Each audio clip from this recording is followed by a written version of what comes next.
Welcome to వేదిక TV. నేను మీ సాయిస్తా message. ముందుగా ఈ రోజు స్పెషల్ స్టోరీకి స్వాగతం. కాంగ్రెస్ పార్టీలో మంత్రుల మధ్య విభేదాలు కలకలం రేపుతున్నాయి. చాలా కాలం తర్వాత అధికారాన్ని చేజిక్కించుకున్న కాంగ్రెస్ లో మంత్రుల మధ్య వివాదాలు పార్టీలో కార్చిచ్చులా మారుతున్నాయన్న చర్చ జరుగుతోంది. సహచర మంత్రుల మధ్య విభేదాలు బగ్గుమంటున్నాయి. కాంగ్రెస్ లో అతి ప్రజాస్వామ్యం అసలుకే మోసం తెస్తోందన్న వాదన వినిపిస్తోంది. పార్టీలో అంతర్గత పోరు వీధిన పడుతోందనిపిస్తోంది.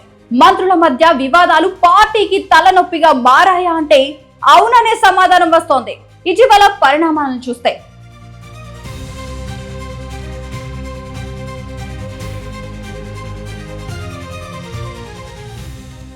మొన్న మంత్రి అడ్లూరి లక్ష్మణ్ వర్సెస్ సహచరి మంత్రి పొన్నం ప్రభాకర్ల మధ్య వివాదం చినికి గాలివానగా మారింది.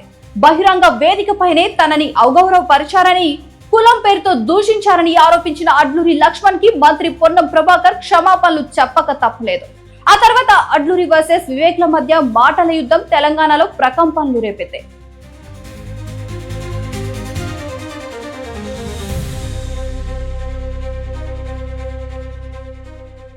తెలంగాణ కాంగ్రెస్ నేతల మధ్య వివాదం అగ్గిరాజేస్తోంది. ఒక మంత్రి శాఖలో సహచార మంత్రుల జోక్యం పార్టీలో పెను సవాళ్లను రేపుతోంది. తాజాగా మంత్రి కొండా సురేఖ వ్యవహారం ముదిరి పాకాన పడుతున్నట్టు తెలుస్తోంది. మేడారం జాతర ఇష్యూలో మంత్రి పొంగులేటి శ్రీనివాసరెడ్డిపై కొండా సురేఖ బహిరంగ ఆరోపణలు, ప్రత్యారోపణలు రాష్ట్రంలో కలకలం రేపాయి. మేడారం జాతర అభివృద్ధికి కేటాయించిన 71 కోట్ల రూపాయల నిధులు మంత్రి పొంగులేటి తన సొంత మనుషులకి దక్కించుకోవడానికి ప్రయత్నిస్తున్నారని మంత్రి కొండా సురేఖ చేసిన ఆరోపణలు పార్టీలో ప్రకంపనలు రేపాయి. తన ప్రాతినిధ్యంలోని శాఖలో ఇన్ఛార్జ్ మంత్రి పేరుతో పెత్తనం సాగిస్తున్నారంటూ పొంగులేటి శ్రీనివాసరెడ్డిపై మంత్రి కొండా సురేఖ ముఖ్యమంత్రికి ఫిర్యాదు చేశారు. దీంతో తెలంగాణ కాంగ్రెస్ క్రమశిక్షణ కమిటీ వీరిని సమావేశపరిచి లిఖిత పూర్వక సంజాయిషి తీసుకున్నారు.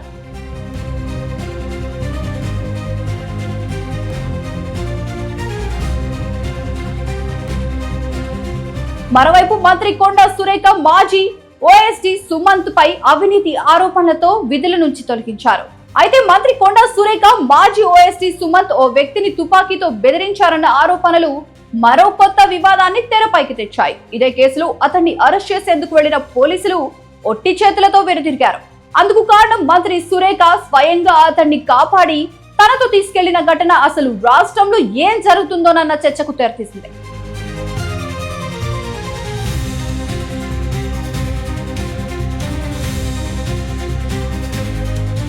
ఇదిలా ఉంటే తాజాగా మంత్రి కొండా సురేఖ నివాసం వద్దకు వచ్చిన పోలీసులతో సురేఖ కూతురు సుష్మిత వాగ్వాదానికి దిగడం సర్వత్రా చర్చనీయాంశంగా మారింది. ఇదే ఇష్యూపై ప్రెస్ మీట్ పెట్టి మరి కొండా దంపతులు తమ కూతుర్ని సమర్థించుకున్నారు.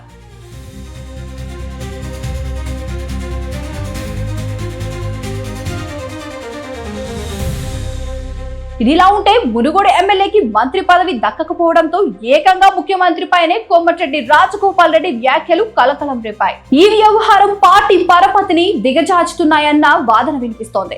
నల్గొండ జిల్లాలో బీర్ల ఐలయ్య, మందుల సామేల్ మధ్య వివాదాలు బయటపడ్డాయి. మరోవైపు ఖమ్మం జిల్లాలో సైతం ఇటు ఎమ్మెల్యేలు మంత్రుల వివాదం మొదలైంది. ఇలా కాంగ్రెస్ పార్టీని కలహాల కాపురంగా మారిందన్న చర్చ జరుగుతోంది. చూసారు కదా, ఇది ఇవాళ స్పెషల్ స్టోరీ. మరొక స్పెషల్ స్టోరీతో మళ్ళీ కలుద్దాం. అంతవరకు చూస్తూనే ఉండండి వేదిక టీవీ. ప్లీజ్ సబ్స్క్రైబ్ టు వేదిక టీవీ.